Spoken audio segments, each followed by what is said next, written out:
வணக்கம் ஃப்ரெண்ட்ஸ், நீ பேச வாய்ஸ் விகே ராமசாமி அவர் வாய்ஸ் பண்ணா.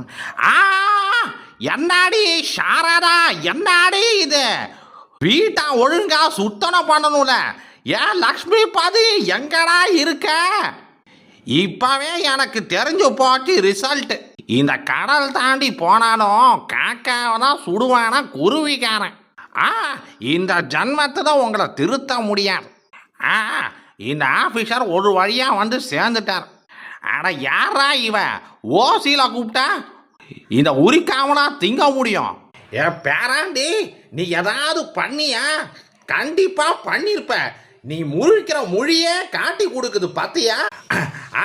லக்ஷ்மி பாதி யாராவது வந்துட போறாங்க, சீக்கிரம் பார்த்து சொல்லு, புரியுதா? அதாவது பெரியவனுக்கு நல்ல பொண்ணா பார்த்தாச்சு. இந்த சின்னவனுக்கு எப்படியாவது வள்ளலார் மாதிரி இந்த ஔவையார் மாதிரி வளர்க்கலான்னு முடிவு பண்ணிட்டேன்.